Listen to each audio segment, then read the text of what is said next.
Most crypto review cards are spec sheets, but this one isn't. So I just got back from Vietnam and I used 3 different crypto debit cards, Ready Card, EtherFi and KAST, on actual transactions in actual shops converting USDC to Vietnamese dong in real time. And what I did was to pull out all the FX rates on every single one, and I'll be sharing what I found out about these crypto cards, how you can use them and which ones to use. So if you're holding USDC or USDT on chain, you have 2 options when it comes to spending. More often than not, I use my crypto cards when I travel because sometimes there are better perks than just using your regular 0% FX travel card. And sometimes because you have some profit and you want to spend it, it's a lot easier with a card than going through an off-ramp method. And the big question now is, how much does it actually cost you? With most cards, crypto or non-crypto, there are 3 layers to think of when deciding on which one to use. The first one is the FX spread, which is the gap between the rate you get and the real mid-market rate. And the second one is whether it has any foreign transaction fees. And the third one is what you earn back in return based on rewards. So I used a total of 3 cards during my trip. Ready, which is a crypto spending card that settles in USDC and it gives you between 1 to 3% cashback in STRK tokens or Stucknet tokens with 0% FX fee. And I use the EtherFi card, which is a liquid restaking protocol, and it settles in USDC as well,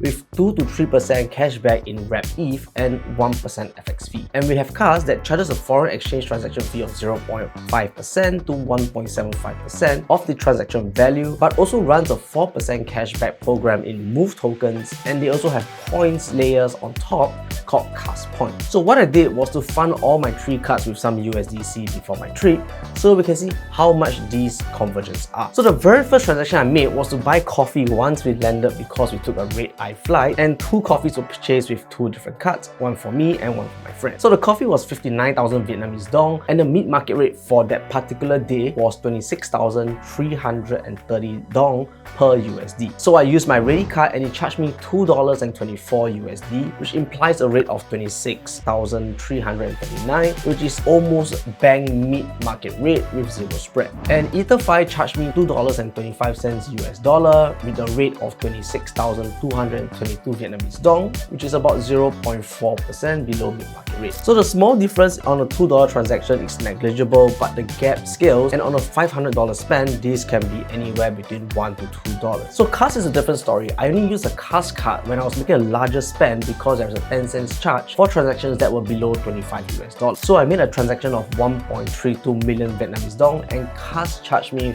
$50.96 USD, or roughly 25,907 Vietnamese dong to $1 US dollar. And that transaction was done on a different day, therefore the mid-market for that day was 26,328 to $1 US dollar. And this becomes a 1.6% spread. So just based on FX alone, Ready wins, EtherFi is really close, and KAST is the most expensive. But now let's talk about the rewards, and this is where it gets a little bit interesting. So although KAST was the most expensive on paper, but in terms of reward on my $50.96 transaction, KAST gave me 113.75 Move tokens, which is roughly $2 USD at current prices. They gave me 10 KAST points as well, which is roughly $1 in estimated value. So that's roughly $3 back on a $51 spend, and approximately effectively I'm getting a 6% cashback, but this fluctuates because the token prices moves as well. So even though there's a 1.6% FX spread, I'm netting roughly 4% in return. So Ready gave me 7 cents in Stucknet tokens on a $2.24 transaction, which is about 3% back. So Stucknet tokens, they are liquid and they are tradable and they are listed on big exchanges as well, but the cashback is only distributed on the 15th of each month. And the only reason I'm getting 3% is because I got the gold card. If not, the free card comes with a 0.5% cashback and a 1% FX fee. So EtherFi gave me 6 cents in wrapped ETH on the $2.25 transaction,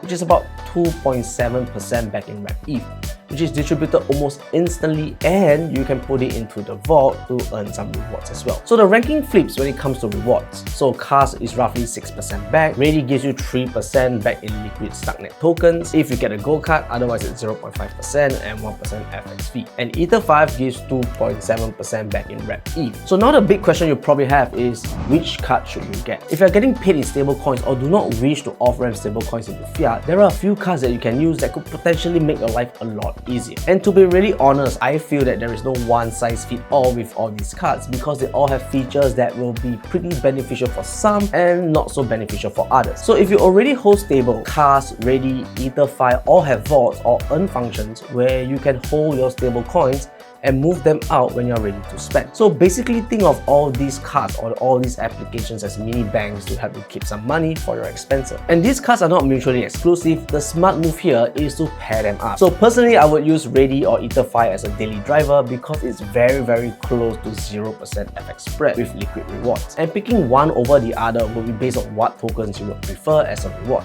If you prefer for Rep-E, go with EtherFi. If you want stucknet tokens, then go for Ready. And if you like extra perks, the paid card for Ready gives you some additional perks which I've covered in another video, and I'll link it in the description down below or the card above. And for KAST, the use case I see here is mainly for larger purchasers or planned purchasers where that 4% move cashback can meaningfully offset the FX cost. So let's say for example, if you're spending $500 on a meal or a hotel, you're going to net back $20 in move tokens after the FX fee, which is a really big bonus. And on top of that, you get KAST points as well. But one caveat to KAST points is that they convert into KAST tokens at TGE, and the value right now is still unknown until the token launches, and that could factor how much weight you put on them or how much usage you want to have with these cards. I hope this quick breakdown of the crypto cards that I've been using can help you figure out which ones will work for you best. And if you're using a crypto card, I would like to know which one you're using and how you feel about them. And if you want to sign up for any of these cards that we have talked about in this video so far, I've linked all of them in the description down below.